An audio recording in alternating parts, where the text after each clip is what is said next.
amazing 2 days. We've seen so many businesses showcasing Black excellence here in Milton Keynes. We've seen so much support from our communities. We've seen people who are here yesterday, people who are here today, people who are buying products, people who are speaking. I saw this recommend yesterday. Thanks for coming again, sir. We really appreciate your support. Please enjoy the music from the DJ. The next fashion show will start in 5 minutes, followed by our closing program. Thank you very much, ladies and gentlemen.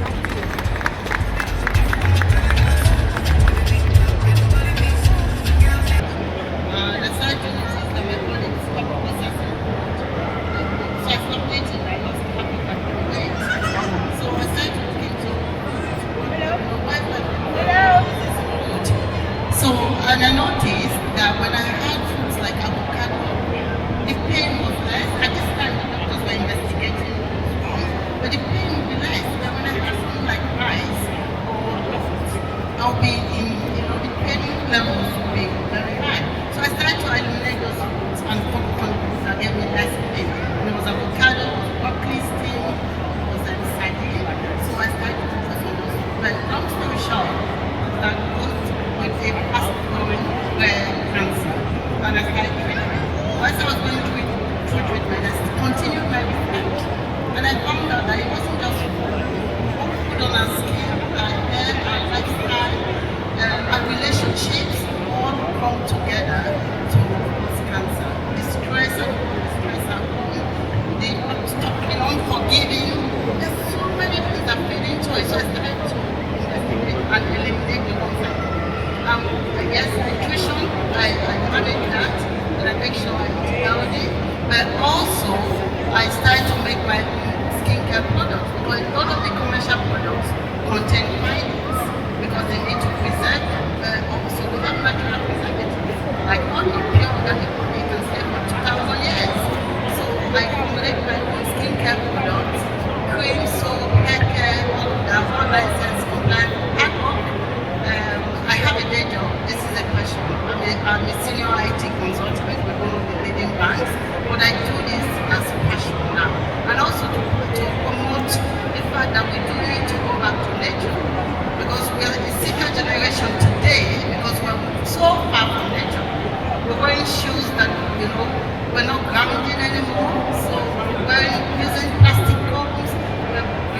The products are fragrant, synthetic smells, and they pure essential oil products. If you use soil wax, the lead in wigs affect us. So I use lead-free wigs. So every product we make is tobacco, and it's not natural, and we are able to trace it. So that's what I do. That's my passion. Thank you so much for sharing such an inspirational and impactful stories.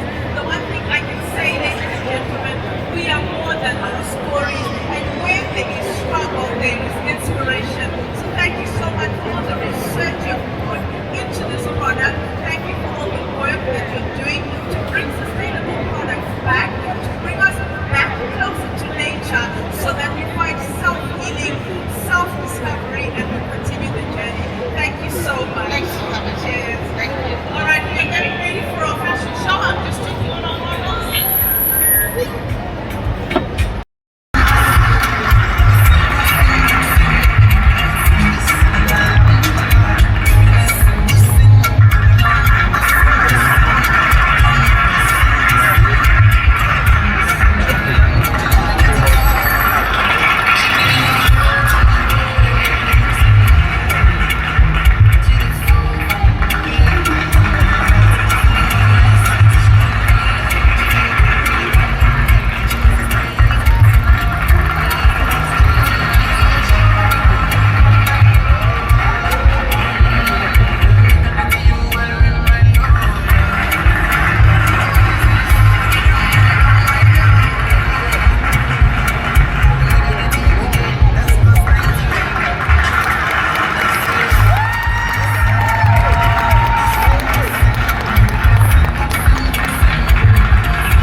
because we all know that Mother Africa is vibrant, she is beautiful, she is bold, and she is bright. And we can see evidence of that in the pieces showcased today. Well done on a successful collection. We look forward. Ladies and gentlemen, round of applause. Okay, we're getting ready for the next segment. DJ, if we can have some music for the next segment.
what where the story is. So thank you so much for that.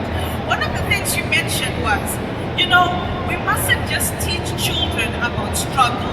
We need to teach them about hope. And I'm going to cut over to the entrepreneur who's sitting on our panel today. The Reverend spoke about hope. As an entrepreneur, what lessons can we give our young men, our young children? What examples can we give them to say, you don't have to work a 9 to 5 every day. You don't have to chase shift work every day. You don't have to be working in the warehouse and then working in the NHS and then working in Marks and Spencer's at the weekend, just in that constant survival mode. We want to teach entrepreneurial skills, and what words of wisdom, as a man who's walked that journey, what can you impact and share that will help the younger generation? Thank you. I think, Pastor, you really did hit the nail on the head. And when you were speaking, my mind picked up two things. You mentioned stereotypes, and then you mentioned the positive examples. The stereotype starts from one. We have to speak and unite to our children and their parents. There's no rule. For me, I try and make sure that my children are very positive about everything. So my youngest two are into their football, the girl and the boy. And I encourage them. But I say to them, football is not the only way. You can go football route if you like, if you become successful, fantastic. But you can also go any other way because you're brilliant enough to do it. So I always overemphasize their brilliance. The fact that they're good in school, they're good in their academics, they're good in whatever they choose to do. And I always say to them, because I also, apart from bringing them to brilliant, I'll come to that in a minute. I also work, I used to work. When I say to them, I have no fear of anything. I personally do not see racism. I don't acknowledge it. Not that I don't see it. I don't acknowledge it. When I say to my son, I say, listen, I know one thing about my job. They didn't get me because I'm black. They got me because I can do my job. So learn to do your job and excel in your job. That way there is no question of racism. It doesn't exist in my mind at work. My work speaks for me. And in business it's the same. I say to them, listen, don't limit yourself. Why? So we're in this country, people are starting businesses. You've heard all the stories, somebody started his business with 100 pounds. Why can't you do it? Are you different? Do not ever undersell yourself. I do not allow my children to bring negative thoughts to me. I kill it straight away. I say, why do you want to think that way when you can think this way? The positive side. So, as Michael said, and as Tony said, it starts in the home. We need to speak as fathers positive messages, and not just to our children. And that is where you come in. 2020, she was doing it, she enjoyed it, she made enough money to then purchase her dog. So then she got her dog and she was happy with that. So then she stopped doing it. And then coming to 2024 in August, I kind of like knew that my mum had a passion for the cheesecake when she was doing it. And I'm very like entrepreneur mindset. So I was like, okay, I'm gonna scale it, I'm gonna make it something. So then I did. So I rebranded it, then she started from scratch, done all the boring stuff, admin stuff, logo stuff. And then once I got that, I kind of like looked back onto what is the world of business and hospitality missing, and it's purely customer service. So I kind of focused on that, that's exactly what myself with. So over there, you can kind of see Cheesecake's logo. I literally really focus on the branding, try and make it really like pop, rather than just being like uniformed. And in doing that, so when people come to the table and say they want a cheesecake, it's not just very transactional. I literally really focus on, what do you like, what flavors should we do? Follow us on Instagram, let us know. If you live outside of delivery, which we deliver to an MK, then again, message us, let us know, and we'll happily just jump in our car and drop you over cheesecakes. So we're really trying to focus on that, and hopefully that builds the brand, and then we can be the biggest cheesecake, well, we will be the biggest cheesecake company in the world. Yes, because we speak positivity. You are the biggest cheesecake organization in the world. Thank you very much for sharing. If you do want to have a slice of delicious cheesecake, please head on over to Cheesecake & Co. They are with the beautiful chocolate Cappuccino Brown, Poster, Cheesecake and Co. They've got their QR code so you can follow them on their socials. If you tasted it and you like it, tell them about it. If you taste it and you don't like it, don't post. Tell me them about about it. it. Yeah, tell Thank me. you very much. 100%. Have a Thank you. nice day. Thank you very much, DJ, guys. if you can cue some music, thank you very much. Oh, let's see.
our chairs where they are supposed to be.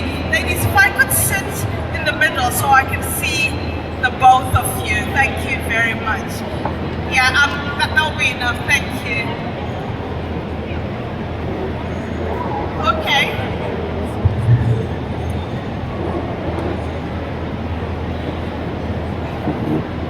Wow, I tell you what, each time I see you, just as I think I cannot be more impressed, you just outdo yourself. Thank you so much. That was mesmerizing. It was super energetic, and I think the audience will agree with me that you are the life and soul of this event. Thank you so much for everything you do. Round of applause.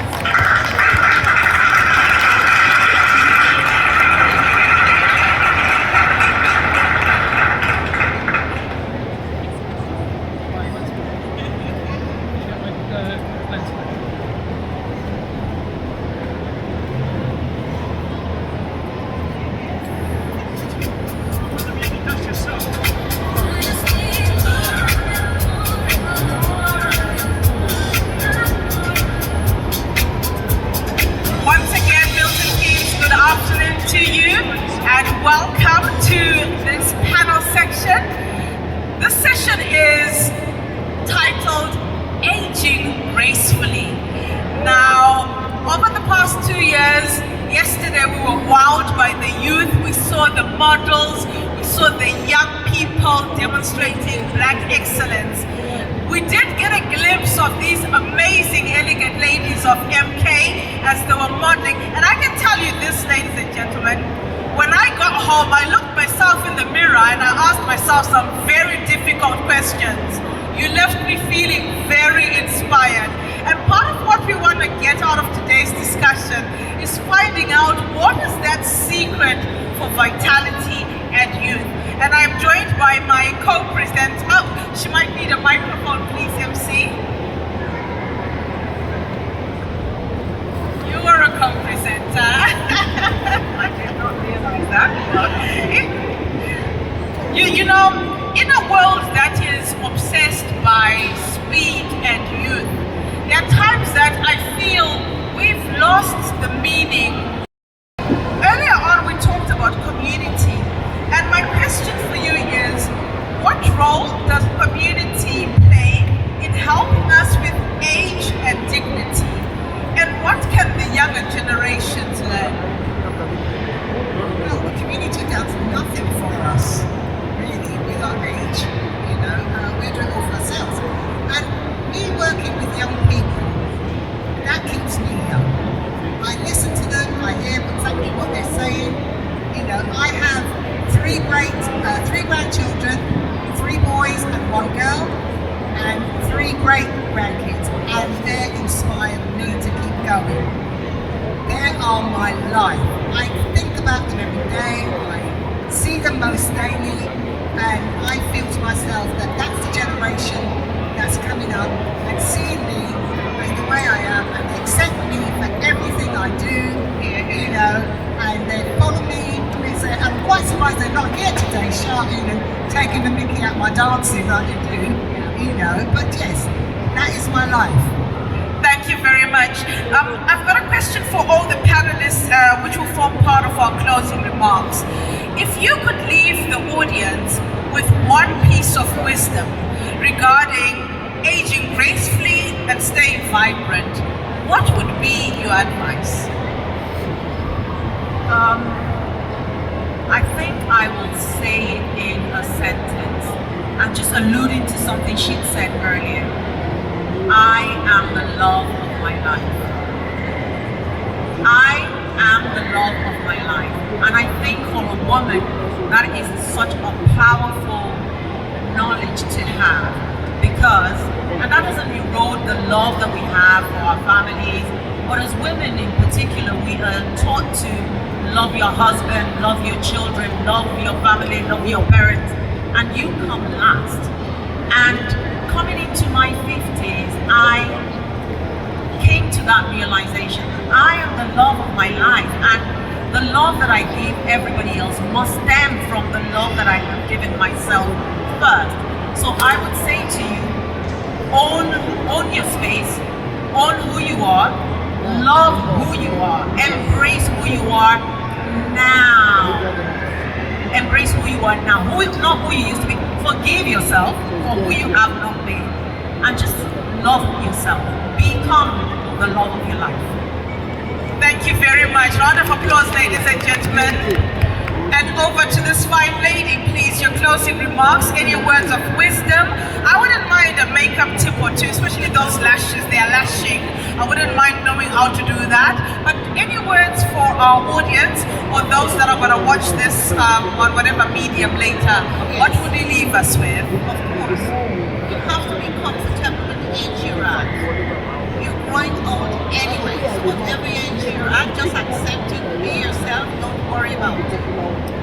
Whatever problems you've got you cannot fix, forget about it. Just enjoy your life. You're here now, and this is the time you have to enjoy everything you've got. And that's exactly what I'm doing.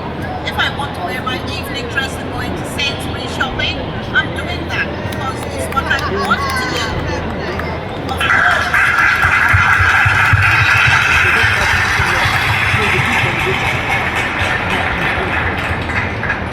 You know what, the truth is I cannot imagine you in your evening dress, but the message I think you're saying is take control of your life and do what you want, live in the moment and enjoy, regardless of what age you are. Exactly. But my evening dress consists of different fashion. I can imagine. So you don't even want to go She's got a there. wardrobe full of clothes. I can imagine.